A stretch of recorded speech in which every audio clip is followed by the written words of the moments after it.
റസീന KP-യുടെ വണ്ണാത്തിപ്പുഴ എന്ന കവിതയാണ്.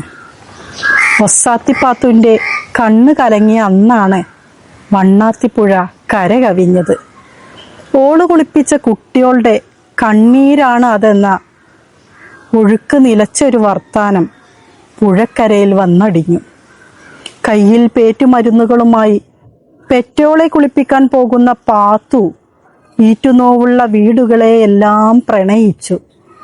ഉള്ളോൻ്റെയും ഇല്ലാത്തോൻ്റെയും മക്കളെയെല്ലാം എൻ്റെ കൈയോണ്ടല്ലേ കുളിപ്പിച്ചതെന്ന ചിരിയിൽ കറുപ്പും വെളുപ്പും ജാതിയും മതവുമെല്ലാം ഒരേ മണമുള്ള സോപ്പിട്ടു പതഞ്ഞു.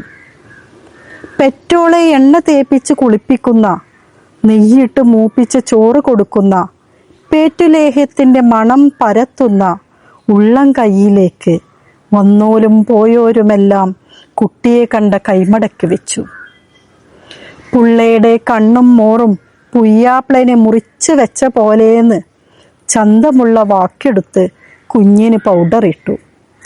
കണ്ണെഴുതി, മറുകു വരച്ചു. പെറ്റോളുടെ ചോരത്തുണിയും കുട്ടീൻ്റെ മൂത്രത്തുണിയും വെടിപ്പാക്കി.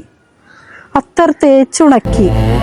വീടുകൾ മാറിക്കയറി രാവും പകലും കൂട്ടിമുട്ടിച്ചു. എന്തൊക്കെയായാലും ആളോളുടെ വിഴുപ്പല്ലേ ഓളുടെ വിശപ്പെന്ന നാട്ടുകാരുടെ പരിഹാസപ്പെട്ടിയിലേക്ക് അധ്വാനത്തിൻ്റെ വിയർപ്പ് നേർച്ചയിട്ടു. വേനൽ അവധിയിലെ കുട്ടിക്കല്യാണത്തിൽ പാത്തുവിൻ്റെ മോൾക്ക് മാപ്പിള വന്നപ്പോൾ ഒസ്സാന്മാരെ കൂട്ടത്തിൽ കൂട്ടാൻ പറ്റില്ലെന്ന തറവാട്ടു വിലക്കിലാണ് ഓളുടെ ഉള്ളിൽ വിലങ്ങു വീണത്. എന്നെയും നിങ്ങളെയും പടച്ച ഒരേ പടച്ചോനല്ലേ എന്ന പാത്തുവിൻ്റെ കണ്ണിൽ നിന്നും തെറിച്ചു വീണ കനൽ തട്ടിയാണ് വണ്ണാത്തിപ്പുഴ അന്ന് കലങ്ങി മറിഞ്ഞത്. ഏത് കാലത്തായാലും നമ്മുടെ ആവശ്യാനുസരണം ഉപയോഗിക്കുകയും അത് കഴിഞ്ഞാൽ വലിച്ചെറിയുകയും ചെയ്യുന്ന ഒരു സംസ്കാരം മലയാളി എന്നും കാത്തുവെക്കുന്നുണ്ട്. കൂട്ടത്തിൽപ്പെട്ടതാണ് നമ്മുടെ സംസ്കാരത്തിൻ്റെയൊക്കെ ഭാഗമായ ഒസ്സാന്മാരും ഒസ്സാത്തികളും തുടങ്ങിയ ഗണത്തിൽപ്പെടുത്തി മാറ്റി നിർത്തിയ കുറേ പേർ.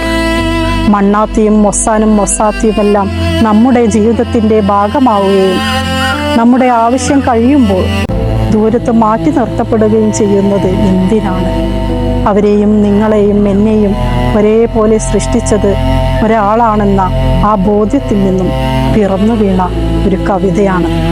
ഒരു പെണ്ണിൻ്റെ കണ്ണീർ നനവോടെ ഒരു പുഴ ഒഴുകുകയാണ്. വായിച്ചു കഴിയുമ്പോൾ നമുക്കും അവളുടെ കണ്ണീരായി മാറാൻ തോന്നും.